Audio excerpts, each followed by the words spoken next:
Both of you often invoke the famous line from Beckett's late novella, Worstward Ho, try again, fail better.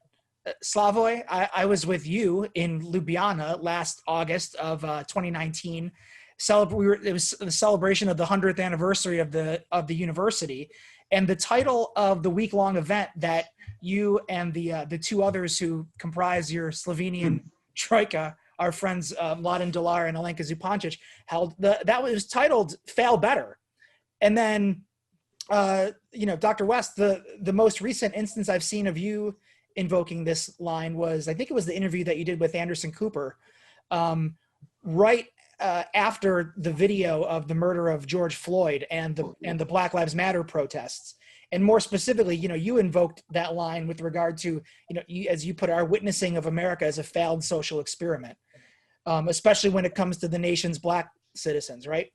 But you also invoked, I went back and listened, you also invoked Beckett when you spoke with Michael in April, and you noted that Beckett's favorite word was perhaps. So this brings me to my question.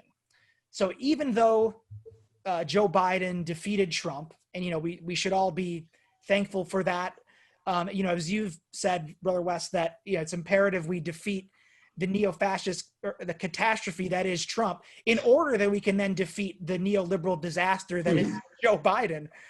Even though Biden ultimately, he defeated Trump, it was still obviously a blow to the left, and I would say, to the country, that Bernie Sanders lost the Democratic nomination to a representative of the same old tired, milquetoast neoliberalism, the failures of which, as you have both spoken to before, are in large part what brought us Trump to begin with. And yet, to invoke Beckett, one could perhaps argue that the left did fail better this time around than we did in 2016. So I guess I want to ask both of you if you think that's true, that even though we tried again, failed again, that we did fail better.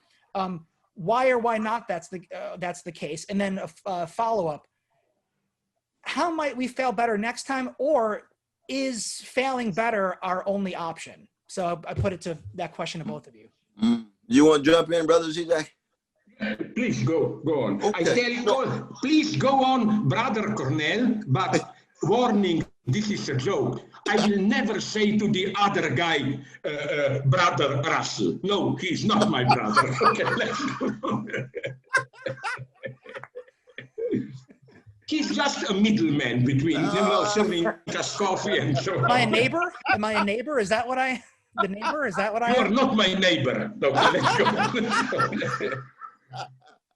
No, but I would say yes and no. It's like Paul Celan. You got to speak yes and speak no. The yes would be that we did, for the moment, hold off the fascism. But it's like what E.H. Carr said about the Tories. He said that the rot is still there. It just now proceeds more slowly. So the rot is still in the Biden-Harris administration, tied to Wall Street, Pentagon militarism, tied to the white supremacist order and patriarchal order and so forth. But the no is this, though, brother, that one of the reasons why we have not been able to come to terms with Trump is because we haven't been honest in terms of what actually produced him. And we haven't been honest in terms of what actually produced him because Barack Obama still has a halo over him, and people don't want to seriously interrogate his role as black head of the empire. They don't want to interrogate his role as the facilitator of not just Wall Street reconstruction, but Wall Street greed and the intensification of the inequality, the intensification of the poverty, the Black Lives Matter movement taking place under a black president, black attorney general, and black Homeland Security cabinet secretary. That's when it started, under that official black power with a neoliberal order that cannot deliver protection for poor and working class black folk. I'm not talking about the black bourgeoisie now. I'm talking about the black poor and working folk. Or a president who can assassinate American citizens with no due process. And the New York Times, the Washington Post, none of the pundits, none of the critics, none of the liberal writers can say a mumbling word for the most part. You got David Bromwich and Christopher Hedges, and Brother Paul Street, and Glenn Ford and John Mubaraka and others who are willing, but generally speaking, so that what happens now is there's a sense in which if we go to sleep again, the second time, it's first time tragedy, second time farce. This is 18th Brumaire Marx, right? But on the other, but as Marcuse said, as you know, farce can be sometimes worse than the first tragedy. That's exactly right. That's exactly right. But the other side of this is you got, after 3.5 years of this American style neo-fascist orientation, almost 60% of white brothers still vote for him. Almost 56% of white sisters, it increases, they still vote for him. Almost 35% of Latinos still vote for him. Almost 32% of Asians, 31% of Jews, 28% of queers vote for Trump.